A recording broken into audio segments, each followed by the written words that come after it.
addition to high prices, in addition to recessionary activity, but really, really snarling up their transport system in a short period of time. Now, normally you would respond to one provider going out of the market by bringing in another one. That's really not an option this time, and not just because of scale. This is total investment from all sources into all oil and all natural gas everywhere in the world since 2010. Now in 2014, 2015, a narrative took place, developed in Tokyo, in Paris, in London, and in Wall Street that fossil fuels were done. So why would you invest your money in fossil fuel production if you know that 10 years from now we're all going to be living in a green utopia? As a result, for years, energy investment dropped, and last year it was less than 60% of what it had been in 2014. The average turnaround time for bringing on a new oil project is 3 to 8 years. So even if we doubled oil investment today, we would not begin to see a repairing of global supply streams until at least 2025. So whatever prices manifest this year because of the Russian cutoffs, they've got legs. And because it's removing supply from the system, the amount of demand destruction that would have to occur to re-achieve some sort of market balance, you're talking about a global recession that would last at least a couple of years. And that assumes that the money is available. I would argue it's really not anymore. This is net worth in the United States, comparing 2016 to 2019.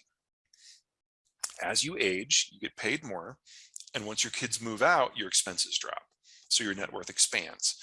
And everyone's peak net worth happens the day before they retire. When they retire, the math changes. Your income stops. You liquidate a lot of your more prospective investments. You go into bonds, and from stocks and bonds to T-bills and cash. Writ large, the world's baby boomers, not just in the United States, but the entire advanced world, on average, they retire either this year or next year. So at this moment, we do have a lot of free capital in the system. Good thing too. But a year from now, we won't. We are going from one of the most liberal and loose capital supply systems that we have ever known to one of the strictest in just the next 12 months. At the same time, we've got to figure out how to get by with a lot less energy. So the overall global picture for this is incredibly gloomy because there isn't enough money now, and we need high investment for a minimum of 3 years to try to mitigate what is happening right now. Now, of course, all fields are not created equal. If you would develop something in the deep of Siberia or in the deep offshore off of Angola, you're looking at more on that 8-year range. Whereas if you do something that's onshore, that's closer to a population center, you're probably looking at a 3-year range. But there's a whole nother category, and that's has to do with where everyone lives versus where the petroleum is. So this, as you all know, is one of my favorites, the checkbook map. Every dot is a population center. Here are the world's existing conventional oil and natural gas basins. Now, excuse me, my water got cut off this morning, so all of a sudden I'm parched.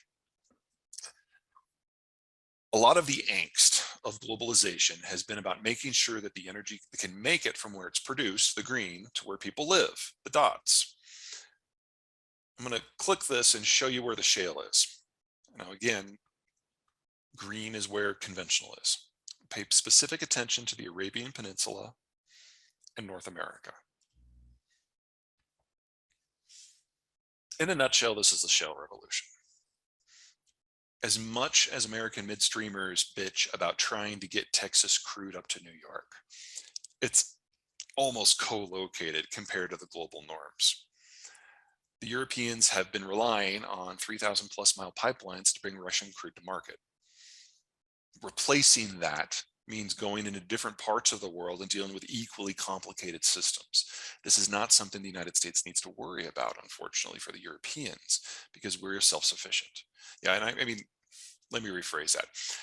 Right now, if you include refined product, the United States is still a net exporter. The way the United States collects its energy data is different from every other country in the world. The way that the Energy Information Agency and the Department of Energy report it, they say that nobody consumes raw crude. They consume products, but that's not how production data is done. So it's a very apples and oranges issue. But if you're willing to kind of like push past that, the United States has been a significant net exporter even during COVID.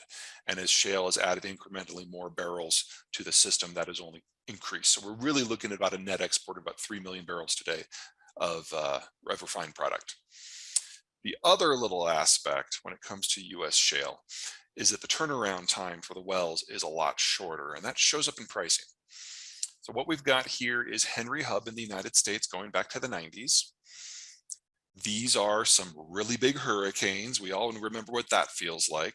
It used to be that we got a significant percentage of our oil and gas from the Gulf offshore. So every time a hurricane would come through, prices would explode.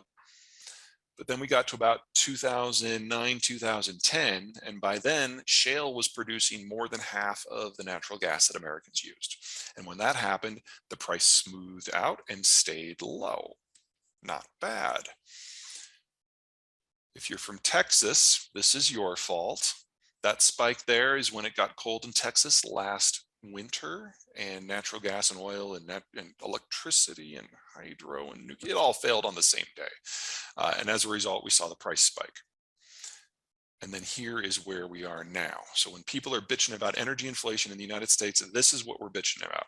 Well below the historical average. It's just that it's above the shale era average. Now we are seeing more operating in American shale. It's incrementally increased throughout the winter, and we were very close pre-Ukraine to being back to what we were kind of expecting at sub $4 prices. I'm not sure we're going to get there, but I do think because it's easier, let me rephrase that.